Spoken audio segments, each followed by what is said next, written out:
PCB ಇದು board ಇಷ್ಟಿದೆ, thickness ಇಷ್ಟು. So this is the heart of the transmitter. And then mechanical switch ಬರುತ್ತೆ ಅಷ್ಟೇ, ಪ್ರೆಸ್ ಮಾಡೋದು. ಸೊ ಅದನ್ನ ಏನ್ ಮಾಡ್ತೀವಿ, ಒಳಗಡೆ ಹಿಂಗೆ ಹಾಕ್ಬಿಟ್ಟು ತೋರಿಸ್ತೀನಿ.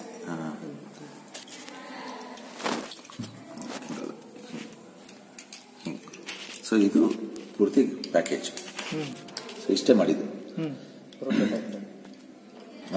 ಪ್ರೋಟೋಟೈಪ್ ಇನ್ನ ಸಣ್ಣದು ಮಾಡ್ಬೋದು. ಸೊ ಇಲ್ಲಿಂದ ಈಗ ಪ್ರೆಸ್ ಮಾಡಿದ್ರೆ switch battery less completely. So ಒಂದು ಎಂಡಿಂದ ಇನ್ನೊಂದು ಎಂಡಿಗೆ ಏರೋಪ್ಲೇನ್ ಅಲ್ಲಿ ಮೆಸೇಜಸ್ ಕಳಿಸುತ್ತೆ. ಇದು ವೈರ್ಸು ಇಲ್ಲ.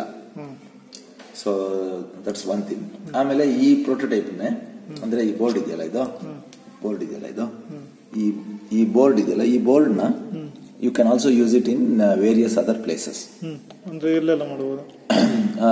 ಈಗ ನಾವು ವಿಡಿಯೋ ಕಳಿಸ್ತೀವಿ ಒಂದು, ಇದನ್ನ ಇದರಲ್ಲಿ ಹಾಕ್ಬೋದು. ಏನು ಮೇಲ್ಗಡೆ ಲಗೇಜ್ ಇರ್ತೀವಲ್ಲ, ಆ ಲಗೇಜ್ ಅಕಸ್ಮಾತ್ ಓಪನ್ ಆಗ್ಬಿಡುತ್ತೆ ಅಂತ ಇಟ್ಕೊಳ್ಳಿ, ಅಥವಾ ನೀವು ಲಾಕ್ ಮಾಡ್ತೀವಿ ಫ್ಲೈಟ್ ಅಲ್ಲಿ ಅಲ್ಲಿ ಹಾಕ್ಬೋದು. ಇದನ್ನ ಅಲ್ಲಿಗೆ ನೀವು ಹಾಕಿದ್ರೆ ಬರೀ ಇಷ್ಟು ಮಾತ್ರ ಸಾಕು. ಏನಿಲ್ಲ, ಇದಿಷ್ಟು ಬೋರ್ಡ್ ಇದೆಯಲ್ಲ ಅಷ್ಟು ಮಾತ್ರ ಸಾಕು ಒಂದು. ಆಮೇಲೆ ಸೀಟಲ್ಲಿ ಹಾಕ್ಬೋದು. ನೀವು ಇದನ್ನ ಟ್ರಾಲಿಗಳನ್ನೆಲ್ಲ ತಗೊಂಡೋಗಿ ಲಾಂಚ್ ಮಾಡ್ತಾರೆ, ಅಲ್ಲಿ ಹಾಕ್ಬೋದು. ಸೊ ಈಗ ಕೇಳ್ತಾ ಇರೋದು ಏರ್ಬಸ್ನವ್ರು ಏನ್ ಕೇಳ್ತಿದ್ದಾರೆ ಅಂದ್ರೆ, ಈಗ ಕಾರ್ಗೋ ಏರೋಪ್ಲೇನ್ಸ್ ಇರುತ್ತಲ್ಲ, ಅಲ್ಲಿ ಕಾರ್ಗೋ ಸಿಸ್ಟಮ್ಸ್ ಗಳನ್ನ ಲಗೇಜಸ್ ಇರುತ್ತಲ್ಲ, ಸೊ ಅಲ್ಲಿ ಏನ್ ಮಾಡ್ತಾರೆ, ಇದನ್ನ ಹಾಕ್ತಾರೆ. ದೊಡ್ಡ ದೊಡ್ಡದು ಟ್ರಾಲಿಗಳು ಹಾಕ್ಬಿಟ್ಟು ಲ್ಯಾಚ್ ಮಾಡಿ ಒಳಗಡೆ ಫಿಕ್ಸ್ ಮಾಡ್ತಾರೆ. ಅದು ಹೋಗಿ ಫಿಕ್ಸ್ ಆದ್ಮೇಲೆ ಫಿಕ್ಸ್ ಆಗಿದೆಯೋ ಇಲ್ಲೋ ಅಂತ ಗೊತ್ತಾಗಬೇಕು. ಸೊ ಅದಕ್ಕೆ ಹಾಕಿ ಎಳೆದು ಮಾಡಿ ನೋಡ್ಕೊಂಡು ಬರ್ಬೇಕಾಗುತ್ತೆ. ಇಲ್ಲ ಅಂತಂದ್ರೆ ಕಾರ್ಗೋ ಪ್ಲೇನ್ ಅಲ್ಲಿ ಒಂದು ಮೂವ್ ಆಗ್ಬಿಡ್ತು ಅಂತಂದ್ರೆ ಸ್ಪಿಲ್ ಆಗೋ ಚಾನ್ಸಸ್ ಇರುತ್ತೆ, ಬಿದ್ದು ಹೋಗೋ ಚಾನ್ಸಸ್ ಇರುತ್ತೆ.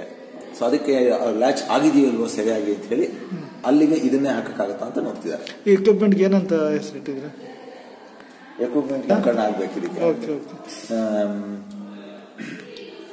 This is just energy harvesting switch ಅಥವಾ ಡಿವೈಸ್ ಅಂತ ಹೇಳ್ಬೋದು. Energy harvesting device. ಸರ್, ಇದು ರೆಡಿ ಆಗಲಿಕ್ಕೆ ಎಷ್ಟು ತಿಂಗಳಾಯ್ತು, ಎಷ್ಟು ಜನ ಟೀಮ್ ಇದು ಮಾಡಿದ್ರಿ ಅಂತ? ಸೊ ಇದು ಟೀಮ್ ಸುಜಯ್ ಲೀಡ್ ತಗೊಂಡಿದ್ದು ಟೀಮ್ಗೆ. ನಾನು ಮೆಂಟರ್ ಅಷ್ಟೇ. ಸುಜಯ್ ಮಾಡಿದ್ದು ಎಲ್ಲ ಕೆಲಸ. ಜೊತೆಗೆ ಅವನ ಜೊತೆಗೆ ಇನ್ನ 3 ಜನ ಸ್ಟೂಡೆಂಟ್ಸ್ ಇದ್ರು. ಆಮೇಲೆ ಡಾಕ್ಟರ್ ವಿಜಯ್ ಅಂತ ಹೇಳಿ ಅವರು ಮೆಂಟರ್ ಇನ್ನೊಬ್ರು ನನ್ನ ಜೊತೆಗೆ. ಸೊ ಒಟ್ಟು ಸುಜಯ್ ಮತ್ತೆ ಇನ್ನೊಬ್ರು ಅಶ್ವಿಜ್ ಅಂತ ಹೇಳಿ ಬೆಂಗಳೂರಿನ ಹುಡುಗ ಅಶ್ವಿಜ್, ಅವರು ಇಬ್ರು ಟೀಮ್. Ashwij mechanical side ನೋಡ್ಕೊಂಡ್ರು.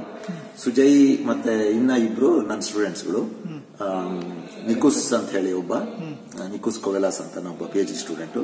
ಇನ್ನೊಬ್ಬ ಎಲೆಕ್ಟ್ರಿಕಲ್ ಇಂಜಿನಿಯರಿಂಗ್ ಅಲ್ಲಿ ನೀಲ್ಸ್ ಫೊಕೆ ಅಂತ ಹೇಳಿ, ಅವರು ಡಚ್. ಇನ್ನೊಬ್ಬ ಗ್ರೀಕ್, ಇಂಡಿಯನ್. ಆಮೇಲೆ ಅಶ್ವಿಜ್ ಇಂಡಿಯನ್, ಮತ್ತೆ ವಿಜಯ್ ಇಂಡಿಯನ್, ಬೆಂಗಳೂರಿನವರು, ನಾನು ಬೆಂಗಳೂರಿನವರು. ಸೊ ಒಟ್ಟು ಇಬ್ರು ಮೆಂಟರು, 4 ಜನ ಸ್ಟೂಡೆಂಟ್ಸ್ ಟೀಮ್ ಅಲ್ಲಿ. 6 ಜನದಲ್ಲಿ 4 ಜನ ನಾವು ಒಂಥರ ಬೆಂಗಳೂರಿನವರು. ಇದು ಎವ್ರಿ 2 years ಏರ್ಬಸ್ನವರು ಇದನ್ನ ಕಾಂಪಿಟಿಷನ್ ಮಾಡ್ತಾರೆ. ಏನು ಅಂತಂದ್ರೆ ಸಸ್ಟೈನಬಿಲಿಟಿ ರಿಲೇಟೆಡ್, ಆಮೇಲೆ ಇನ್ನೋವೇಷನ್ ರಿಲೇಟೆಡ್ ವೇರಿಯಸ್ ಟಾಪಿಕ್ಸ್ ಕೊಡ್ತಾರೆ. ಅಟ್ಲೀಸ್ಟ್ ಒಂದು 5 ಟಾಪಿಕ್ ಕೊಡ್ತಾರೆ. ಕೊಟ್ಬಿಟ್ಟು ಅವ್ರಿಗೆ ಯುನೆಸ್ಕೋನವರು ಸಹ ಅವ್ರಿಗೆ ಸಪೋರ್ಟ್ ಮಾಡ್ತಾರೆ. ಏನು ಅಂತಂದ್ರೆ ಸ್ಟೂಡೆಂಟ್ಸ್ಗಳಲ್ಲಿ ಮತ್ತೆ ಯೂನಿವರ್ಸಿಟಿ ಸ್ಟೂಡೆಂಟ್ಸ್ ಅಲ್ಲಿ ಸಾಧ್ಯವಾದ ಮಟ್ಟಿಗೂ ಇನ್ನೋವೇಷನ್ ತಗೊಂಬರೋಣ ಅಂತ. ಏನಾಗ್ತಿದೆ ಅಂದ್ರೆ, ಈಗ ಏರ್ಲೈನ್ ಮ್ಯಾನುಫ್ಯಾಕ್ಚರರ್ಸ್ ಆ ಇನ್ನೋವೇಷನ್ ಅಷ್ಟು ಬರ್ತಾ ಇಲ್ಲ. Because it's also very safety critical system. So it is not easy to come up with innovation. So that's why they want to encourage under various, not only airplanes or aerospace related things, but also in various other scientific disciplines. So they want to bring innovation. ಅದಕ್ಕೆ ಯುನೆಸ್ಕೋನವರು support ಮಾಡ್ತಾ ಇದ್ದಾರೆ. So ಇದು 1 in 2 years ನಡೆಯೋದು. ಈ ವರ್ಷ 284 team participate ಮಾಡಿದ್ರು ಈ ವರ್ಷ. ಸೊ ಅದು ಅಕ್ಟೋಬರ್ ಶುರು ಆಗಿದ್ದು. ಹೋದ ವರ್ಷ ಅಕ್ಟೋಬರ್ ಅಲ್ಲಿ ಕಾಂಪಿಟೇಷನ್ ಶುರು ಆಯ್ತು. ಸೊ ಫಸ್ಟ್ ರೌಂಡ್ ಅಲ್ಲಿ ಬರೀ ಐಡಿಯಾಸ್ಗಳು ಕೊಟ್ಟು ಮಾಡಿ ಏನ್ ಮಾಡ್ತೀವಿ ಏನು ಎತ್ತ ಅಂತ ಸುಮ್ಮನೆ ಕೊಡ್ಬೇಕಿತ್ತು. ಅದರಲ್ಲಿ 50 ಜನ ಮಾತ್ರ ಉಳಿಸ್ಕೊಂಡ್ರು. ಆಲ್ಮೋಸ್ಟ್ 300 ಟೀಮಲ್ಲಿ 50 ಜನ ಮಾತ್ರ ಉಳಿಸ್ಕೊಂಡ್ರು. ಅದಾದ್ಮೇಲಿಂದ ಏನ್ ಮಾಡಿದ್ರು, ಇನ್ನೊಂದು ನೆಕ್ಸ್ಟ್ ಲೆವೆಲ್ಗೆ ಹೋಗ್ಬಿಟ್ಟು ಬಿಸಿನೆಸ್ ಆಪರ್ಚುನಿಟೀಸು ಮತ್ತೆ how this can be used ಅಂತ ಹೇಳಿ ಅದನ್ನು ಬರೆದು ಪ್ರೋಟೋಟೈಪ್ ರೆಡಿ ಮಾಡಿಬಿಟ್ಟು ನಾವು ವಿಡಿಯೋಸ್ನ ಕಳಿಸ್ಬೇಕಿತ್ತು. ಸೊ ಅದು ಫೆಬ್ರವರಿನಲ್ಲಿ ಕಳಿಸಿದ್ವಿ, ಮಾರ್ಚಲ್ಲಿ. ಅವಾಗ ಏನ್ ಮಾಡಿದ್ರು, ಕೊನೆಗೆ 7 ಟೀಮ್ ಮಾತ್ರ ಉಳಿಸಿದ್ರು 50ರಲ್ಲಿ. ಈ 7 ಟೀಮ್ಗಳು ಒಂದು ವಾರ ಏರ್ಬಸ್ ಫ್ಯಾಕ್ಟರಿನಲ್ಲಿ ಅವರ ಇಂಜಿನಿಯರ್ಸ್ ಜೊತೆಗೇನೆ ವರ್ಕ್ ಮಾಡೋದಕ್ಕೆ ಅವಕಾಶ ಕೊಟ್ಟರು. ಅದು ಎಕ್ಸ್ಪೀರಿಯನ್ಸ್ ಇದಲ್ಲ, ಅದು ಇವ್ರಿಗೆ ಲೈಫ್ ಟೈಮ್ ಎಕ್ಸ್ಪೀರಿಯನ್ಸ್ ಸ್ಟೂಡೆಂಟ್ಸ್ಗಳಿಗೆ, ನನಗೂ ಸಹ ಹೋದಾಗ. ಸೊ ಅಲ್ಲಿ ಏರ್ಬಸ್ ಇಂಜಿನಿಯರ್ಸ್ ಜೊತೆಗೆ ಸೇರ್ಕೊಂಡು ಪ್ರೋಟೋಟೈಪ್ ಮಾಡಿ ಡೆಮಾನ್ಸ್ಟ್ರೇಟ್ ಮಾಡಿ ಪ್ರೆಸೆಂಟೇಷನ್ ಎಲ್ಲ ಕೊಡಬೇಕಿತ್ತು. ಪ್ರೋಟೋಟೈಪ್ ಅಲ್ಲಿ ಏರ್ಬಸ್ ಒಳಗಡೆ ಅಲ್ಲಿ ಹೋಗಿ ಫ್ಯಾಕ್ಟರಿ ಶುರು ಮಾಡಿದ್ಮೇಲೆ ನಮ್ದು ಬರೀ ಸಪೋರ್ಟ್ ಅಷ್ಟೇನೆ, ಮಿಕ್ಕಿದೆಲ್ಲ ಟೀಮ್ಸ್ ಮಾಡ್ಬೇಕಿತ್ತು, ಹುಡುಗರೇ ಮಾಡ್ಬೇಕಿತ್ತು. ಪ್ರೆಸೆಂಟೇಷನ್ ಹುಡುಗರೇ ಮಾಡ್ಬೇಕಿತ್ತು. So that's what happen. ಈ ಸಲ ಫಸ್ಟ್ ಪ್ರೈಸ್ ಬಂತು ನಮ್ಮ ಟೀಮ್ಗೆ. ಫಸ್ಟ್ ಪ್ರೈಸ್ ಬಂತು. Wires run throughout the aircraft body to connect numerous sensors and actuators. These cables add up to the overall aircraft weight and increase the fuel consumption and complexity in deployment. Examples include reading lights, attendant call buttons, and display systems that require maintenance and replacements when they go defective. To this end, we propose a cost-effective, zero-energy-based, miniaturized, wireless and batteryless IoT switch, which is very easy to deploy for various applications. The existing switches, such as the call crew button and reading light, can be easily replaced by our wireless switch. A single press is sufficient to indicate passenger assistance requirement on crew display units. Even hundreds of our switches can function simultaneously with high reliability. The switch can also be employed in passenger safety systems, such as seatbelt monitoring, without disturbing the passengers during takeoff, landing, or when there's turbulence. The switch embedded in seatbelts indicate when it is latched and unfastened. With this, crew members can easily identify only these passengers, avoiding seatbelt inspection of all the passengers, thus saving time. Even the position of passenger seats can be monitored in the same way. Switches implanted in the seats get activated when the seats are put to upright or resting position. Furthermore, any open baggage cabin before takeoff or during turbulence can be detected automatically. The switch triggers an alarm in the display units placed in the crew rest compartments. In a similar fashion, shelves or trolleys could also be tracked and monitored. With our proposed system, the pre-flight maintenance time can be reduced by alarming the flight crews about missing life jackets at corresponding seats. Whenever a life jacket is removed or replaced, the monitoring system is triggered. We designed different versions of the prototypes and evaluated them in a real aircraft. We, Zero Heroes, proudly present a silver bullet with a simple switch. ಕೂಡ so ಇವ್ರು ಹೇಳ್ದಂಗೆ ಒಂದು October ಅಲ್ಲಿ ಇದ್ದಿದ್ದು ಏನು application ಹಾಕ್ಬೇಕಿತ್ತು, ಈ ಕಾಂಪಿಟೇಷನ್ಗೆ participate ಮಾಡ್ತಾ ಇದೀವಿ ಅಂತ. ಅದಾದ್ಮೇಲೆ ತುಂಬಾನೇ ರೌಂಡ್ ಇತ್ತು. ಫಸ್ಟ್ ನಾವು ನಮ್ಮ ಐಡಿಯಾನ ಪ್ರಪೋಸ್ ಮಾಡ್ಬೇಕಿತ್ತು. ಇಂಥ ಐಡಿಯಾ, ಇಂಥ ಅಪ್ಲಿಕೇಶನ್ ಇದೆ, ಫ್ಲೈಟ್ ಅಲ್ಲಿ ಇರ್ಬೋದು, ಏರೋಸ್ಪೇಸ್ ಇಂಡಸ್ಟ್ರಿನಲ್ಲಿ ಇರ್ಬೋದು, ಈ ತರ ಯೂಸ್ ಆಗತ್ತೆ ಅಂತ ಹೇಳಿ ಜಸ್ಟ್ ನಾವು ಪೇಪರ್ ನಲ್ಲಿ ಪ್ರೆಸೆಂಟ್ ಮಾಡಬೇಕು. ಅದು ಫಸ್ಟ್ ರೌಂಡ್ ಆದ್ಮೇಲೆ ನೆಕ್ಸ್ಟ್ ಅದ ಅಪ್ಲಿಕೇಶನ್ ಏನು ಅಂತ ಹೇಳಿ ಒಂದು ವಿಡಿಯೋ ಮಾಡಿಬಿಟ್ಟು ನಾವು ಅದನ್ನ ರಿಯಲ್ ಟೈಮ್ ಸಿನಾರಿಯೋದಲ್ಲಿ ಹೆಂಗ್ ಬರುತ್ತೆ ಅಂತ ಹೇಳಿ ತೋರಿಸ್ಕೊಡ್ಬೇಕು. ಸೊ ಅದು ಸೆಕೆಂಡ್ ಸ್ಟೇಜ್ ಅಲ್ಲಿ ಇದ್ದಿದ್ದು. ಅದಾದ್ಮೇಲೆ ಫೈನಲ್ ಸ್ಟೇಜ್ ಏನಿದೆ ಅದರಲ್ಲಿ 6 ಟೀಮ್ ಸೆಲೆಕ್ಟ್ ಮಾಡಿದ್ದಾರೆ in total all around the world. ಅಲ್ಲೇನ್ ಮಾಡ್ಬೇಕಿತ್ತು ಅಂದ್ರೆ ನಾವು ನಮ್ಮ ಐಡಿಯಾನ ಪ್ರೆಸೆಂಟ್ ಮಾಡಿಬಿಟ್ಟು ಇದು ಪ್ರೋಟೋಟೈಪ್ ಏನಿದೆ ಈ ತರ ಮಾಡಿಬಿಟ್ಟು ಹೆಂಗ್ ವರ್ಕ್ ಆಗತ್ತೆ ಅಂತ ಹೇಳಿ ಆಕ್ಚುಲಿ ಡೆಮಾನ್ಸ್ಟ್ರೇಟ್ ಮಾಡ್ಬೇಕಿತ್ತು. ಸೊ ಇದರಲ್ಲಿ ಮೇನ್ ಆಗಿ ಚಾಲೆಂಜಿಂಗ್ ಏನಿದ್ದು ಅಂದ್ರೆ ನಮ್ಮ ಇದು ಪ್ರಾಡಕ್ಟ್ ಇದರಲ್ಲಿ ಒಂದು ಇದನ್ನ ಪ್ರೋಟೋಟೈಪ್ ಮಾಡೋದು. ಯಾಕೆಂದ್ರೆ ಇದರಿಂದ ಈಗ ನೀವು ಪ್ರೆಸ್ ಮಾಡ್ತೀರಲ್ವಾ, ಇದರಿಂದ ಏನ್ ಎನರ್ಜಿ ಬರುತ್ತೆ ಅದು ತುಂಬಾ ಕಡಿಮೆ, ನಿಮ್ಗೆ ಅದರಿಂದ ಬೆಂಕಿನೂ ಬರೋದಿಲ್ಲ. ಸೊ ಅಷ್ಟು ಕಡಿಮೆ ಇದೆ, ಏನು ಸ್ಪಾರ್ಕ್ ಬರೋದಾಗ್ಲಿ ಆತರ ಏನಿಲ್ಲ.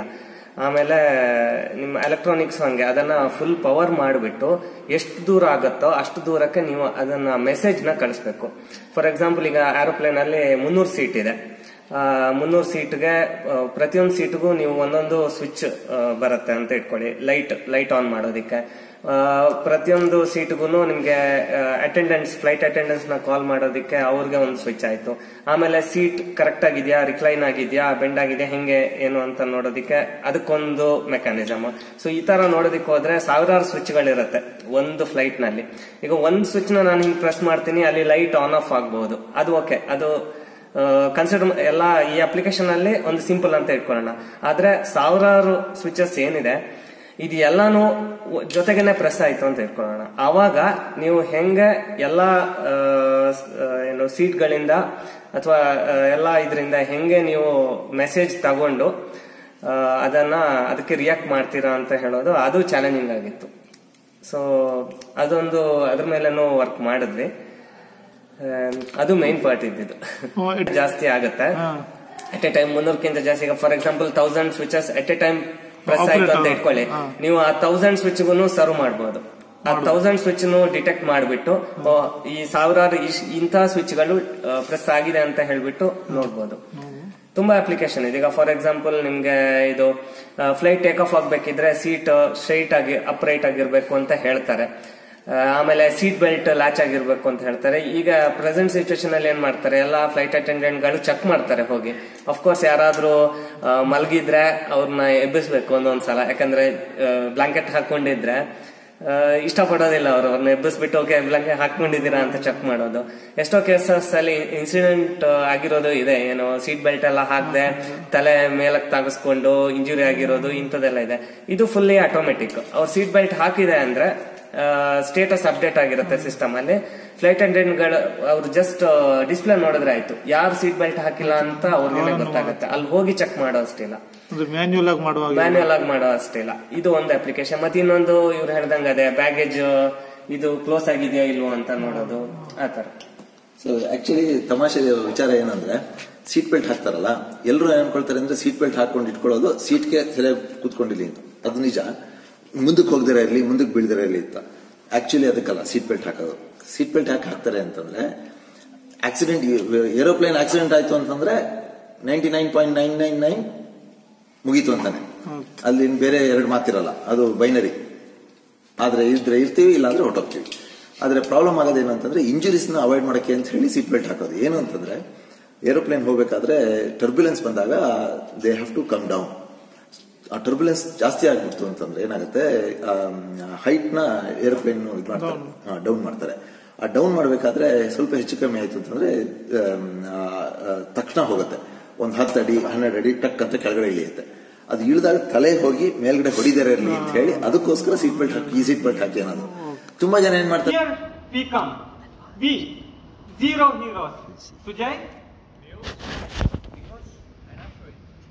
we proudly present a batteryless wireless system for the interior of aircraft. The system works when there is an event, so it's event based. These events trigger the energy and also power up these devices. The benefits are, it's lightweight with a featherweight, it's reliable, flexible, and you can also mount it on the moving objects such as moving chairs and many other possibilities because it's portable. Multiple of these sensors or these devices can monitor anything and everything inside the cabin, and also it decreases the burden of the maintenance.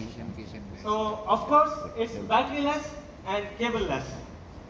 So if it is batteryless and cableless, how does it even work? Our system has 3 components: energy harvester, processing unit, and a receiver. The energy harvester generates energy from the usual trigger that can happen in the aircraft. Let us say a button press, energy. Then the processor unit is powered. Finally, the data is collected and it is being transferred to the receiver wirelessly. So it's basically power from you and power for you. So, though the idea is simple, the background is complex. We had to cross so many hurdles to reach at this point. We had built many prototypes so that the system is energy efficient and completely optimized. We had also tested the system in real aircraft so that we confirm the system is reliable. Now we know the working of the system. Let us have a glimpse of it. Neil? Thank you, Sujay. Hi, I'll be your flight attendant for flight FYI 000. We're flying from Toulouse to Amsterdam and are currently flying at 30,000 feet. This is a high-tech flight. No. We are currently experiencing turbulence, so could you please put your seat in orbit position and fasten your seatbelts. Could the passenger in seat 19A please put his seat in orbit position?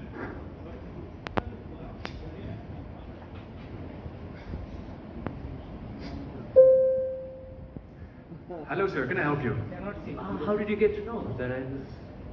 This is a high-tech aircraft. We have batteryless wireless systems distributed throughout the aircraft, which sends data to our dashboard. Cool flight.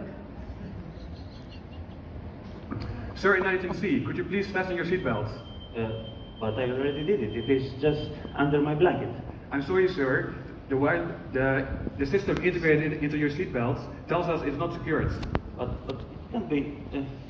Oh, actually you're right. I'm sorry. Also, be careful. Our data shows you've not been wearing your seatbelt when indicated in your previous flights. This might increase your travel insurance for your coming flight, so please be careful. Take care. Back to you, Sujay. While these are some of the applications, we can extend it to the horizon without any problem. If you allow me to speak about the applications, I can take all the day. Can be smart reading, flight, wireless cabin network, smart lavatory, what else? Of course, there is a potential business outlook. You might have already thought of it. It's retrofittable, can be easily replace the existing systems. It is customizable and the entire cabin can be flexible. It also potentially reduces the turnaround time and also at the same time provides passenger comfort and well-being. There is a future. We have a bright future. The next immediate step is to quality check and certify, and finally to integrate it in the cabin management systems in the real aircraft. It is creating new avenues for the bright future and also add redundancy to the critical systems and also even extending this to the critical systems. Finally, I have a message. Think big, be small. We, Zero Heroes, proudly present a batteryless wireless system. And at last, the choice is yours. Choose by pressing one of these buttons.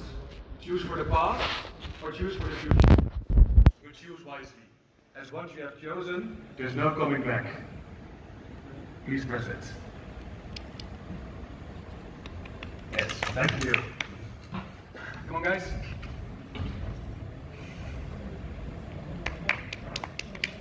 Thank you. We are Zero Heroes. Thank you. Sir under work ಮಾಡ್ತಾ ಇರುವಾಗ so the idea very interesting ಆಗಿತ್ತು. Also it was challenging. So ಮಾಡ್ತಾ ಮಾಡ್ತಾ ತುಂಬಾ ವಿಷಯ ಕಲಿತೆ. ಅಂದ್ರೆ ನಾನು ಫಸ್ಟ್ BE ಮಾಡಿದ್ದು. ಸೊ ಇದು ಸ್ವಲ್ಪ BE ಲೆವೆಲ್ ಸ್ವಲ್ಪ ಮೇಲೆ ಅಂದ್ರೆ ರಿಸರ್ಚ್ ಮಾಡಿ ಇದರಲ್ಲಿ ಥಿಂಕ್ ಮಾಡಬೇಕಿತ್ತು. ಸೊ ತುಂಬಾ ವಿಷಯ ಕಲಿತೆ. ಸೊ ಈಗ ಒಂದು 1000 ಮಾಡ್ತೀರಾ ಅಂತ ಇಟ್ಕೊಳ್ಳೋಣ. ಅವಾಗ ಇಂಡಿಯನ್ ಕರೆನ್ಸಿನಲ್ಲಿ ಇದಕ್ಕೆ ಹೇಳೋದಿದ್ರೆ ಒಂದು 1,000 ರೂಪಾಯಿನಲ್ಲಿ ಬರ್ಬೋದು, ಅಷ್ಟೇ ಮಾಡ್ಬೋದು. ಅದು ತುಂಬಾ ಕಡಿಮೆ ವೆಚ್ಚದಲ್ಲಿ ತುಂಬಾ ಕಡಿಮೆ. ಏರೋಸ್ಪೇಸ್ ಇಂಡಸ್ಟ್ರಿ ಇದ್ರಲ್ಲಿ ನೋಡಿದ್ರೆ ಅವ್ರಿಗೆ ಏನೂ ಅಲ್ಲ ಅದು. ಕರೆಕ್ಟ್. ನಾವೆಲ್ಲ ಚೇಂಜ್ ಇಲ್ಲ ಬೇಡ ಪರವಾಗಿಲ್ಲ ಅಂತ ಬಿಟ್ಬಿಡ್ತೀವಲ್ವಾ, ಆ ತರ. ನಿಮ್ಗೆ ಎಷ್ಟು ಇದಾಯ್ತು, ಎಕ್ಸ್ಪೆನ್ಸ್ ಆಯ್ತು ಈ ತರ ಮಾಡ್ಲಿಕ್ಕೆ? ನಮಗೆ ಪ್ರೋಟೋಟೈಪ್ ಮಾಡೋದಿಕ್ಕೆ ನಾವು ತುಂಬಾನೇ ಮಾಡಿದೀವಿ. ಯಾಕಂದ್ರೆ ನಮ್ಗೆ ಬೇರೆ ಬೇರೆ ಫೆಸಿಲಿಟೀಸ್ ಬೇಕಿತ್ತು ಟೆಸ್ಟ್ ಮಾಡೋದಿಕ್ಕೆ. RF ಮೆಜರ್ಮೆಂಟ್ ಅದು ಇದು ದೊಡ್ಡ ದೊಡ್ಡ ಇಕ್ವಿಪ್ಮೆಂಟ್ ಗಳು ಬೇಕಿತ್ತು. ಸೊ ಡೆವಲಪ್ಮೆಂಟ್ ಕಾಸ್ಟ್ ಅಂತ ಹೇಳಿ ನಮಗೆ ಒಂದು 4 ಲಕ್ಷ ಹತ್ರ ಆಗಿದೆ. ಬಟ್ ಇದು ಆಮೇಲೆ 1,000 ರೂಪಾಯಿ ಇಳಿದ್ಬಿಡುತ್ತೆ. ಮಾಸ್ ಆಗಿ ಮಾಡ್ದ ಅಂದ್ರೆ ನಾವು ಒಂದಷ್ಟು ಇನ್ಸ್ಟ್ರೂಮೆಂಟ್ಸ್ ಕೊಂಡ್ಕೊಂಡು ಮಾಡಿ ಹೌದು, ನಮ್ಗೆ ಬೇರೆ ಎಲ್ಲ ಕೊಂಡ್ಕೊಳ್ಬೇಕು. RF ಹೆಂಗ್ ಬರುತ್ತೆ, ಫುಲ್ ತುಂಬಾ ದೂರಕ್ಕೆ ರೀಚ್ ಆಗ್ತಿದ್ಯಾ ಮೆಸೇಜ್ ಇಲ್ವೋ ಹೆಂಗೆ ಅಂತ, ಸೊ ಅದೆಲ್ಲ ಟೆಸ್ಟ್ ಮಾಡ್ಬೇಕಿತ್ತು. ನಾನು ಹೇಳಿದ್ನಲ್ಲ ಕಾರ್ಗೋ, ಇದಕ್ಕೆ ಕಾರ್ಗೋದು ದೊಡ್ಡ ದೊಡ್ಡದು ಟ್ರಾಲಿಗಳು ಹೋಗಿ ಇದು ಮಾಡ್ತಾರೆ, ಫಿಕ್ಸ್ ಮಾಡ್ತಾರೆ.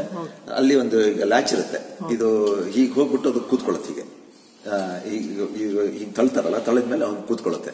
ಆ ಕೂತ್ಕೊಂಡಿದ್ದು ಸರಿಯಾಗಿ ಕೂತಿದೆಯೋ ಇಲ್ಲೋ ಅಂತ ಹೇಳಿ ಅವ್ರಿಗೆ ಇನ್ಫಾರ್ಮೇಶನ್ ಬೇಕು, ಆಟೋಮೇಟೆಡ್ ಇನ್ಫಾರ್ಮೇಶನ್ ಬೇಕು. ಅಕಸ್ಮಾತ್ ತುಂಬಾ ಟರ್ಬ್ಯುಲೆನ್ಸ್ ಆದಾಗ ಹಿಂದಿಗೆ ಬಂದ್ಬಿಟ್ರೆ ಟ್ರಾಲಿ, ಕಾರ್ಗೋ ಏರೋಪ್ಲೇನ್ಸ್ ಅಲ್ಲಿ ಒಳಗಡೆ ಹೋಗಿ ಕೆಳಗಡೆ ಇಳಿದ್ಬಿಟ್ಟು ಹೋಗಿ ಮತ್ತೆ ಫಿಕ್ಸ್ ಮಾಡಿ ಬರ್ಬೇಕು ಅವರು. ಯಾಕೆಂತಂದ್ರೆ ಇದು ಏರೋಪ್ಲೇನ್ ಹೆಲ್ತ್ಗೆ ಡೇಂಜರಸ್, ತುಂಬಾ ಮೂವ್ ಮಾಡಿದ್ರೆ ಸ್ಟೆಬಿಲಿಟಿ ಹೋಗುತ್ತೆ ಅಂತ. ಇನ್ನೊಂದು ಗೂಡ್ಸ್ಗಳು ಹಾಳಾಗುತ್ತೆ. ಸ್ಟೆಬಿಲಿಟಿ ಹೋಗದಿದ್ರು ಸಹ ಗೂಡ್ಸ್ಗಳೆಲ್ಲ ಬಿದ್ದು ಮಾಡಿ ಅದಾದ್ರೆ ಹಾಳಾಗುತ್ತೆ. ಕೆಮಿಕಲ್ಸ್ ತರದ್ ಏನಾದ್ರು ಇತ್ತು ಮಾಡ್ತಂದ್ರೆ ಡೇಂಜರಸ್, ಕರೋಜಿವ್ ಆ ತರದ್ ಇತ್ತು ಅಂದ್ರೆ. Because air cargo is very important these days. ಇಲ್ಲಾಂದ್ರೆ ನಮಗೆ ಒಂದ್ ದಿವಸದಲ್ಲಿ ಒಂದು ಕಡೆಯಿಂದ ಇನ್ನೊಂದ್ ಕಡೆ ಪ್ರಪಂಚ ಮೂಲೆಗೆ ತಲುಪಿದೆ. ಸೊ ಅದಕ್ಕೆ ಕೊಡಕ್ಕಾಗತ್ತಾ ಅಂತ ಕೇಳಿದಾರೆ ನಮ್ಗೆ. ಸೊ ಅದನ್ನ ನೋಡ್ತಾ ಇದೀವಿ. ಆಮೇಲೆ ಶೇಪಲ್ ಮಾಡ್ಬೇಕಿತ್ತು. ಇದು ಸುಮ್ನೆ ಹಿಂಗೆ ತೋರ್ಸೋದಿಕ್ಕೆ ಅಂತೇಳಿ ಈ ತರ ಮಾಡಿದ್ದು. ಆದ್ರೆ ಈಗ ಸೀಟ್ ಬೆಲ್ಟ್ ಅಲ್ಲಿ ಇದನ್ನ ಅಂಬೆಡ್ ಮಾಡ್ಬೇಕು ಅಂದ್ರೆ, ಹಾಕ್ಬೇಕು ಅಂದ್ರೆ ಅದು ಈ ತರ ಬರೋದಿಲ್ಲ. ಅದು ಒಂಥರ ಫ್ಲಾಟ್ ಅಲ್ವಾ ಸೀಟ್ ಬೆಲ್ಟ್ ಇದು. ಅದ್ರೊಳಗಡೆ ಬೇರೆನೆ ಶೇಪ್ ಅಲ್ಲಿ ಬರ್ಬೇಕು. PCB ಅದೇನು ಎಲೆಕ್ಟ್ರಾನಿಕ್ಸ್ ಇದೆ ಅದು ಬೇರೆನೆ ಟೈಪ್ ಅಲ್ಲಿ ಡಿಸೈನ್ ಮಾಡ್ಬೇಕು ಅದಕ್ಕೆ. ಸೊ ಮಲ್ಟಿಪಲ್ ಅಪ್ಲಿಕೇಶನ್ಗೆ ಬೇರೆ ಬೇರೆ ತರ ಸೂಟ್ ಆಗೋ ಹಂಗೆ ಮಾಡಿದ್ವಿ ಇದು. ಬಟ್ ಐಡಿಯಾ ಏನಿದೆ ಅದು ಎಲ್ಲದಕ್ಕೂ ಸೇಮ್ ಆಗಿರುತ್ತೆ basically. This is much better. ಹಿಂದಕ್ಕೆ ಹೋಗೋಣ ಸ್ವಲ್ಪ, ಬೆಳಗ್ಗೆ ಬರುತ್ತೆ. ಬೇಡ, ಹಿಂದೆ ಹೋದ್ರೆ ಪಂಚಾಂಗ